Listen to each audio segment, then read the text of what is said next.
going on, everybody? Aaron Jameson with Chain Raider Disc Golf, and it is freaking cold.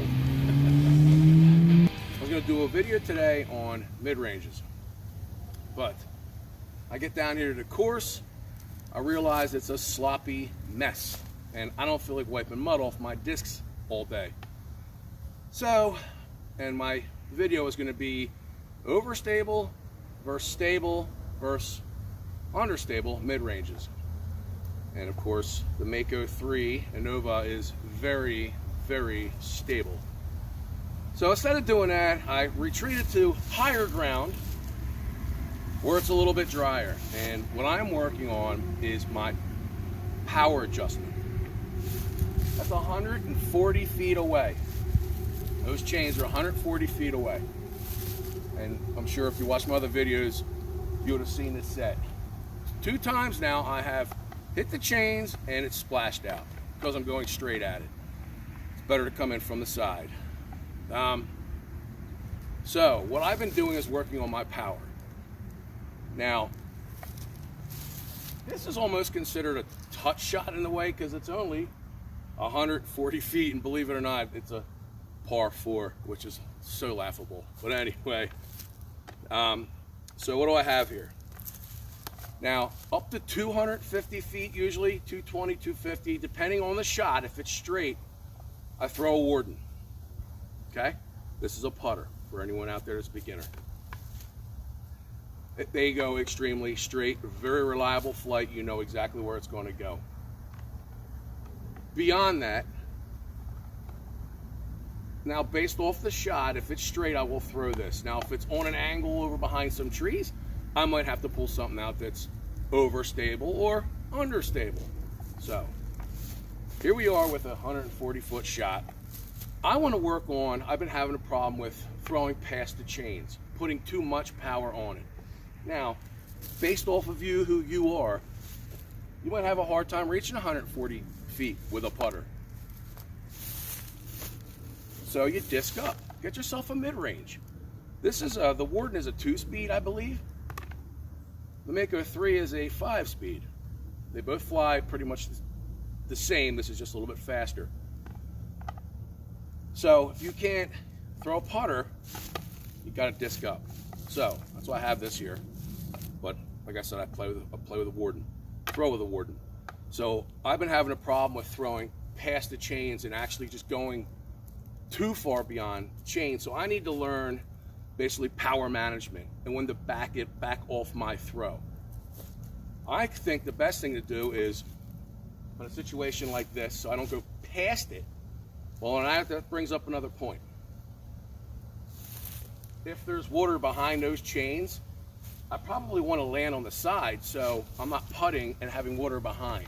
So I'd want to maybe land over here or land over here, but it's the situation you're in. But with something like this where it's wide open behind it, I got nothing to worry about. I want to kind of land in front of the chains and have the disc kind of slide up in. So let me grab my hand warmer real quick because it is cold. And you know what? I don't know how I got a hold of this one, but it's got adhesive on the back and it's supposed to go in here on your shirt, under your shirt, to keep you warm. And it's kind of a pain in the butt. I should have looked at the wrapper before I threw it in my bag. So anyway, and it's not even getting hot. What the heck? And my hand is frozen solid. So I guess I'll put it in my pocket for a little bit, warm it up. All right, so I'm gonna do this throw, and I'm not gonna do a run-up. That is way too close to do a run-up. I'll go way past it. So I'm gonna do a stationary throw, and I'm gonna start with the Mako 3, the mid-range. It's a faster disc, and then I'll throw these 2 Wardens. Now the goal here is to not go past the chains. I want to go a little bit in front of it. But like I said, depending on circumstances, you might have to go past to have a better shot. But on this, you don't have to go past it. So I want to slide up to it or get right next to it, not past.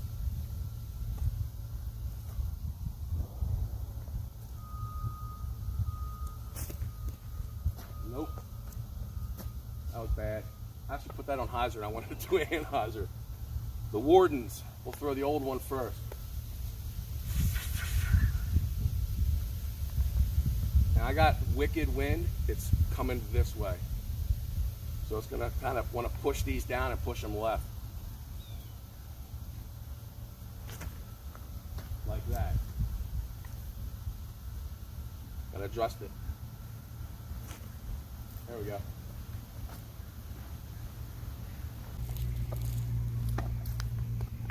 Mako 3, Innova, Mako 3.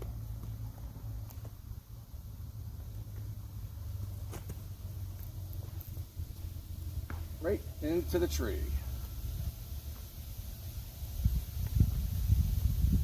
Wardens.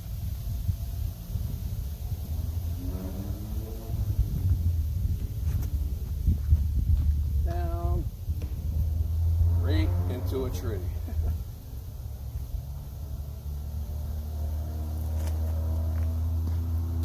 There you go. Perfect. Right next to the chains. Let's go take a look. One thing that's really screwed me up a couple times, these leaves are thick. And my disc is actually burrowed underneath them. I'm sitting here walking around like, where are my discs at? So, here's the Mako, hit the tree. But I didn't go past the chains. Here's the other Warden, well, the one Warden. And then here you go. Now, I did go past, but that's not drastically too bad at all. I mean, I can literally drop that in from here. Well, not that one. There you go. Okay, we're gonna do this again after I warm up my hands. I hate the winter. We're not even in winter yet. It's just still like, this is like late fall. Winter starts what, December 22nd? Oh. I'm ready for March and some more 60-degree temperatures to get here. I'm so done with this. It's not even, I think it was barely 40 degrees when I left the house. And that wind makes it feel like it's 35. All right, here we go. I have something else too when you're throwing. Now, I'm putting a little bit more on it, but you're doing a touch shot and you're maybe 100, 120 feet away, 130 feet away. Well, 140. You reach back, keep your wrist above your elbow when you go to throw. What that's going to do is it's going to have the disc go out and you're going to land, it's going to be nose up. So it's going to kind of float in and just land nicely. So your wrist above your elbow when you throw. You're not coming back here for loads of power, we're too close. So that nice touch shot. And change up your grip. Don't want to use a power grip. I would do a controlled fan grip like this.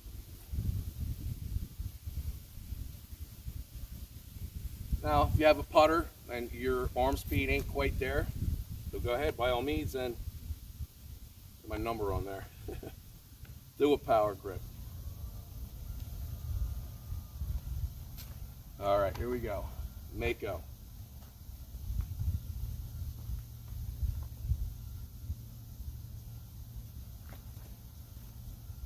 Turn back.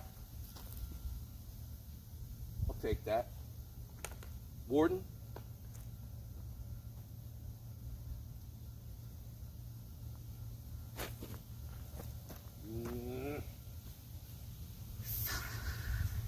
My hands are so cold, I'm going to do a power grip.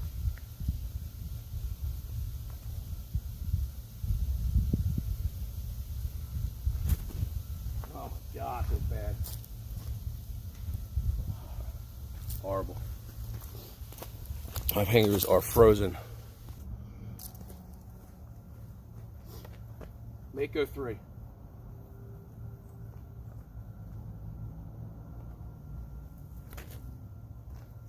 Come on, sit down right in there. There we go. Warden.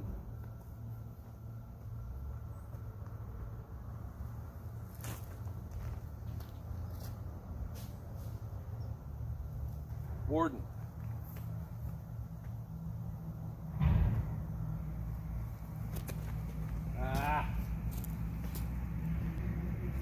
So that Mako and that Warden, right up in there, my newer Warden decided to take a ride. As you can see, none of them went past the chains. And every single one is in striking distance of the chains.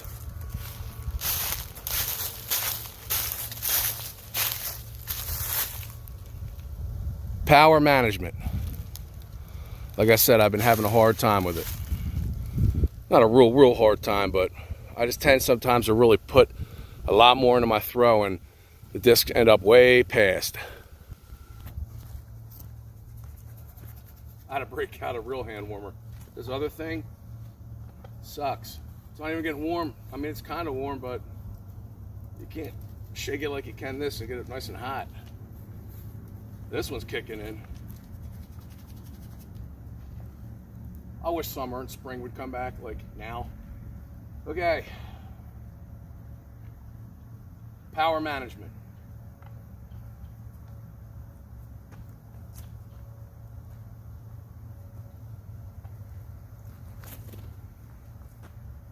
Around a tree. Now, that disc does have some decent fade, more so than these. So I want to work around that tree. Wardens, I'm going to go kind of straight at it.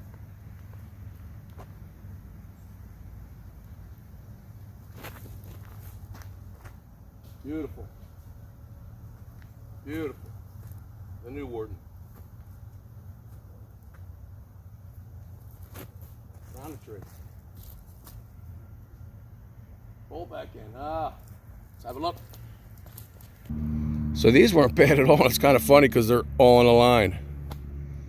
So that was my first throw with the one, my old Warden. Striking distance, that's right there, what, maybe 15 feet? There's the Mako.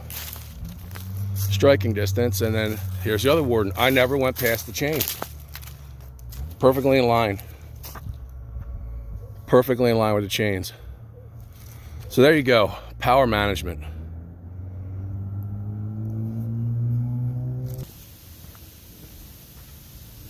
So basically, when it comes to power management, you have to know you.